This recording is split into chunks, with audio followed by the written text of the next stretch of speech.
ബാബു ബാബു ബാബു ബാബു എന്താ ഇത്? ബാബു എപ്പോ വന്നു?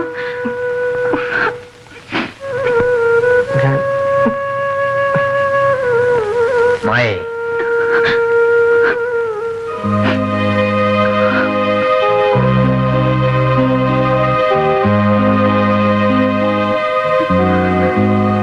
ബാബു,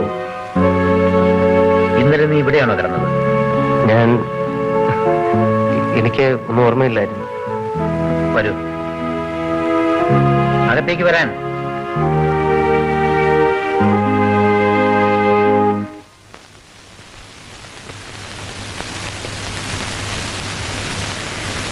നീ ഇന്നലെ ഓഫീസിൽ വെച്ച് ബാബുവുമായി എന്തിനാ വഴക്കൂടിയത്?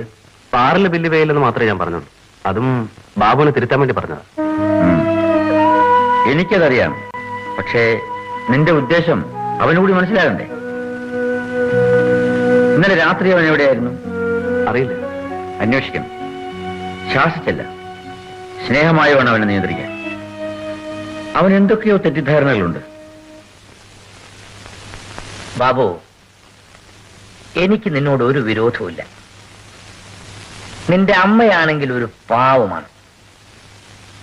എന്നാൽ അവരുടെ പ്രവൃത്തികൾ ദുഷ്ടയുടെ ഫലമാണ് ചെയ്തത്. ഡാഡി അവരെ പറ്റി അങ്ങനെ പറയരുത്.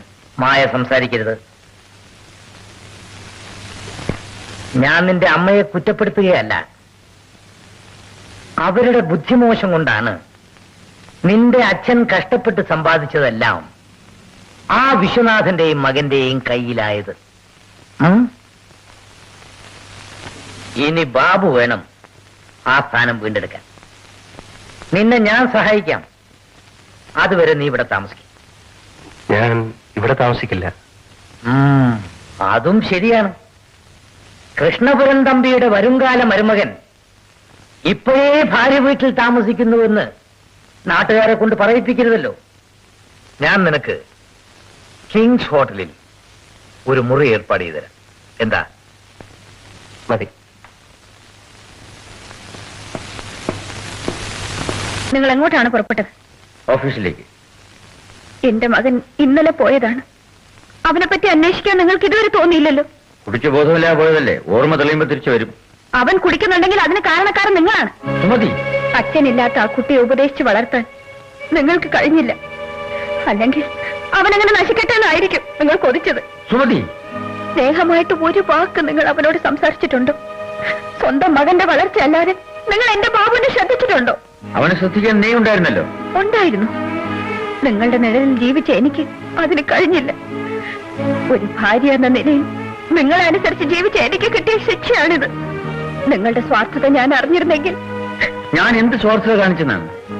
രാജുവിനെ മെഡിസിന് പഠിക്കാൻ അയച്ചപ്പോൾ എന്റെ മകനെ പഠിക്കാൻ നിങ്ങൾ എവിടെ അയച്ചു?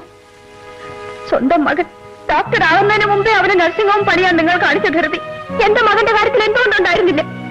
എല്ലാം കഴിഞ്ഞ് രാജു ഓഫീസ് ഒരു സ്ഥാനത്തെത്തിയപ്പോൾ എന്റെ മകൻ എന്ത് ചെയ്യുന്നുണ്ടെങ്കിൽ നിങ്ങൾ അന്വേഷിച്ചോ?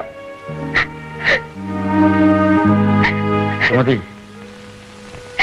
നീ പറയുന്നത് കേൾക്കുമ്പോ ഞാൻ തെറ്റുകാരനാണ്. എന്റെ മകനെ ഞാൻ വളർത്തിയത് ഒരു ഉദ്ദേശത്തോടെയാണ്. ആ ലക്ഷ്യത്തിൽ എത്തിച്ചേരാൻ എന്നാലാവത് ഞാൻ ശ്രമിച്ചു. അതിൽ പരാജയപ്പെടുമെന്ന് ബോധ്യമായപ്പോൾ, അവൻ വഴിപഴിക്കുമെന്ന് സംശയം തോന്നിയപ്പോൾ ഞാൻ അവൻ ഓഫീസിലേക്ക് കൊണ്ടുപോയി. നിന്റെ മകന് ചുമതലകൾ ഏൽക്കാനുള്ള പ്രായമായില്ല എന്ന് എനിക്ക് തോന്നി. നീ എന്നെ തെറ്റിദ്ധരിച്ചു. ബാബുവിനെ ഞാൻ അന്യനായി കരുതിയിട്ടില്ല. നീ എന്നെ വിശ്വസിക്കുക. ഒരു കാര്യം എനിക്ക് വിശ്വാസമായി. വെള്ളത്തെക്കാൾ ചോരയ്ക്ക് തന്നെയാണ് കെട്ടി.